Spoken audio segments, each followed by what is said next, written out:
The fluorescent glow of the conference room at Techstream Innovations cast harsh shadows across the long oak table, making every face look like it was carved from stone.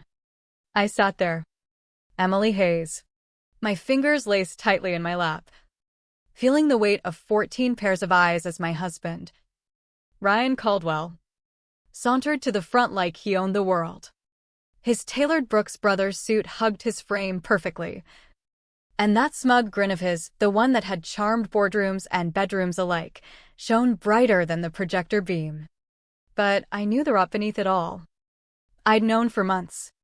And today, it was time for the mask to crack. "Ladies and gentlemen," Ryan began, his voice smooth as silk, clicking through his slides with the flair of a man who'd rehearsed victory 100 times. "Today, we closed the deal of the decade with Vanguard Tech. $45 million in projected revenue over 3 years, thanks to my tireless negotiations." Whispers of approval murmured through the room. Victoria Lang, our sharp-eyed CEO, leaned forward with a nod, her power suit as impeccable as her reputation. Mike Sullivan, Ryan's golf buddy and fellow VP, shot him a wink from across the table. Old Walter Thompson, the company co-founder who'd seen it all, sat in the corner like a silent sentinel, his lined face giving nothing away. But I could feel the air thickening, like the calm before a Midwest thunderstorm. Ryan had practiced this at home, in front of our bathroom mirror, while I lay in bed feigning sleep, my stomach twisting into knots. He reached into his leather briefcase with deliberate slowness, drawing out the moment like a predator toying with prey. "Before we pop the champagne," he said, his tone dripping with mock gravity, "there's a personal matter I need to address. Transparency is key in business and in life." The room went dead quiet. Ryan pulled out a thick envelope and strode toward me, his loafers echoing on the polished floor. Eyes followed him, curiosity turning to unease. He slid the envelope across the table, stopping it right in front of me with a soft thud that echoed like a gavel. "Emily," he announced, loud enough for the back row, "this is your walking papers. Consider us done." Mike let out a low chuckle, and a couple of others joined in awkwardly, like they weren't sure if it was a joke. Ryan's smile stretched wider, feeding off the discomfort, blind to the noose tightening around his neck. I stared at the divorce documents spilling out, 8 years of my life reduced to legalese. Ink on paper. 8 years of propping him up, ditching my own marketing director gig at a thriving agency to play the perfect corporate wife, swallowing his lies and side glances. "Don't play the victim, darling," Ryan continued, pivoting back to the group with a theatrical shrug. "We've both known the ship's been sinking for months. Time to cut the dead weight." More uneasy laughs rippled out. Victoria shifted in her seat, her lips tightening, clearly not amused by the spectacle. But Ryan was on a roll, high on his own cruelty. "Now, back to business," he said, clicking the remote. "Let's break down those Vanguard numbers." Except the slide didn't show projections. It flashed bank records, wire transfers, email chains, damning proof that made Ryan's face go ghost white. The room exploded in gasps. He whirled around, staring at the screen like it had betrayed him. "What the?" he muttered, jabbing the remote frantically. But the slides marched on, relentless. Falsified invoices, siphoned funds, proposals lifted straight from junior staffers with his name slapped on top. Chaos erupted. Executives craned their necks, whispers turning to outraged murmurs. Mike's smirk vanished, replaced by wide-eyed panic. Victoria's expression hardened into steel as the scope hit her, the embezzlement, the intellectual theft, the betrayal of the company she'd built from a garage startup. Ryan spun toward me, eyes bulging with raw fear. For the first time in years, the silver-tongued devil was mute, his world crumbling pixel by pixel. But this was just the opener. The real storm was brewing. And I'd been the one gathering the clouds for months.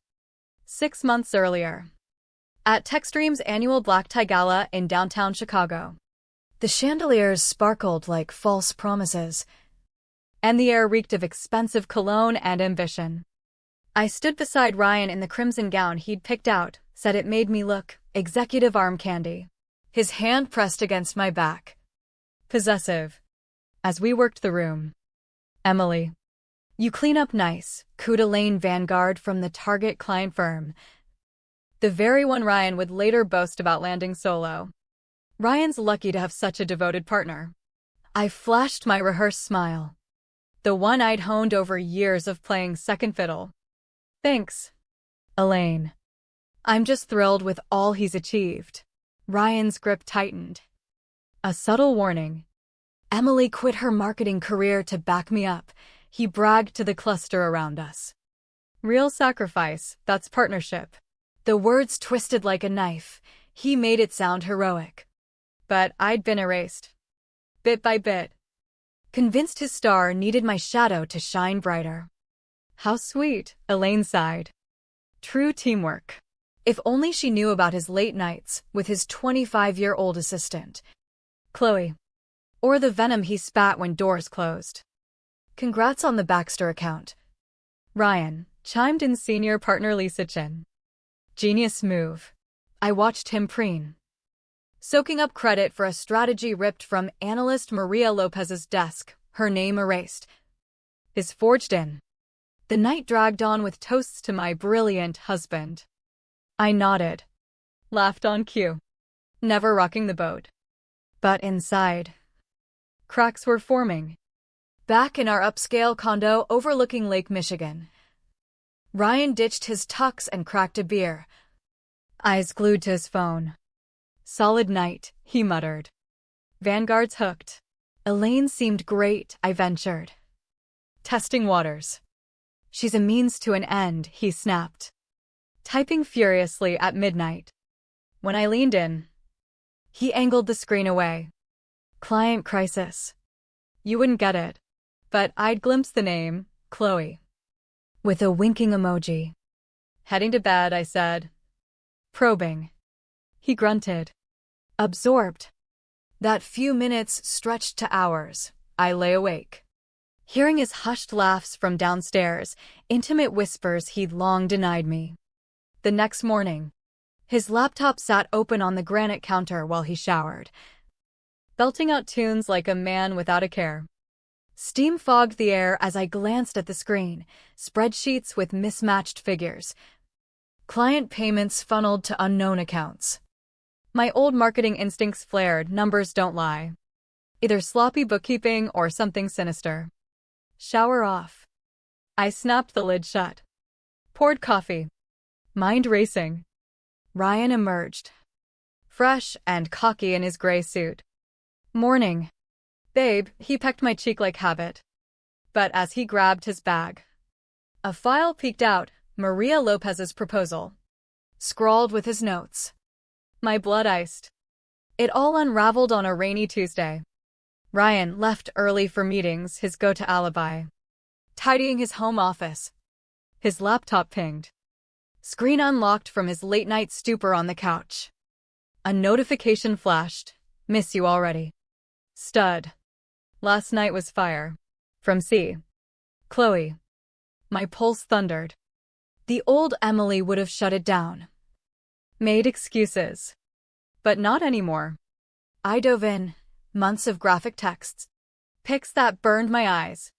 Plans for business trips that were romps. Chloe calling him boss daddy, him vowing to dump his stale wife post-promotion. I collapsed into his chair. World spinning. But deeper files revealed worse. Offshore accounts. Skimmed client funds. Inflated bills pocketing differences. Over $400,000 embezzled in 2 years. Stolen ideas from staffers like Maria. Now promoted to a remote branch to shut her up. A text buzzed, Ryan. Late again. Eat without me. Probably with her. Rage simmered. Who to trust? Ryan had schmoozed the C-suite. Accused blindly. And I'd be the hysterical housewife. Then I thought of Walter Thompson, my old mentor from my agency days. He'd warned me against quitting. Don't bet your life on one horse. Ignored then. Prescient now. As co-founder, he had pull. I copied everything to a thumb drive. Hands quaking, statements, contracts, affair screenshots. That night, from a mall parking lot under pretense of errands, I called. Walter. It's Emily Hayes. Need to meet about Ryan. Urgent. Pause. I've been waiting for this call. Let's talk. Walter's den in his Oak Park home felt like a bunker, lined with plaques and faded photos. He pored over my files, face darkening. This is bad. Emily. How long? Affair, 6 months proven. Theft, 2 years. Post his VP bump. He sighed. I've suspected. His miracle deals smelled off overnight wins. Easy closes. Because he's pilfering work, I bid out. At least 15 cases. Like Maria's. Walter nodded. She came to me suspicious. Then clammed up after her transfer. Ryan's doing. His jaw set. This fraud could tank Techstream reputation. Lawsuits. We plotted over weeks, me gathering from home. Him probing internally. Hardest? Faking normalcy. Ryan grew bolder. Parading Chloe at events as his star aide, while needling me, you've let yourself slide. Hit the gym, Chloe does yoga daily. Keeps sharp. Each barb fueled my fire. I recorded it all. Layering abuse atop crimes. Walter uncovered more, phantom expenses funding trysts. Sold client data to rivals, undercutting our bids for kickbacks. $500,000 traced, he whispered at a diner meetup. Real damage? Higher. The trigger? Ryan's Vanguard presentation, his crowning glory. He'd hinted at surprises, aggression peaking. I found finalized divorce docs in his bag, ready to file. He planned public shaming, tying it to his win. Friday night, he announced over scotch, we're done. Emily. Filing Monday. I folded towels. Study. I see. Don't feign shock, you're dead weight. I need fire. Ambition. Like Chloe. Papers ready for boardroom reveal. Bold moves show strength, he sneered. Board'll eat it up. Humiliation boiled into resolve. While he retreated with her. Walter and I rigged it, swapped slides with evidence. He won't check, too cocky, Walter said. Monday. Ryan preened in his power suit. Tomorrow's game changer. Indeed, I murmured. He left papers out, serving these publicly. Power play. I begged false mercy, not like this. He laughed, you're obsolete. This is my arena. Sleepless. I heard his whispers to Chloe, post-presentation. We're free. But tomorrow's change? Mine. Tuesday dawned crisp. I chose a simple black dress, unassuming. Ryan buzzed. Practicing lines. Tucking papers in. Historic day. Drive silent. My hands steady. Boardroom hummed. Victoria presiding. Mike grinning. Walter neutral. Meeting started, Ryan on Vanguard. He launched, game changer, 45 mil revenue. Applause. Then, personal note, bold changes. Envelope to me, your exit. Emily. Laughter. Discomfort. Over months ago. Click to slide, boom. Evidence flooded. Thefts. Affair. Leaks. Gasps. Ryan panicked. Clicking wildly. $423,000 stolen. Walter rose. Fraud. Betrayal. Victoria iced. Real enough. Footage. Calls undeniable. Ryan flailed. Set up. But allies fled. Emily, deny it. I stood. I know it all, the lies. Thefts. Pain. Walter, we built this case. Final slide. Timeline. Vanguard stolen from Junior Cowreed. Security arrived with detectives. Walter's call. Arrested for embezzlement. Fraud. Cuffs clicked. Ryan spat. You'll get zilch. I smiled. With you behind bars 7 to 12 years? I'll thrive. Led away. Broken. Victoria. Audit needed. Walter. Emily's crisis expertise. Perfect fit. Papers in hand. I filed myself. Free at last. Scars deep but justice mine. Revenge's price? My shattered trust, but worth every silent tear.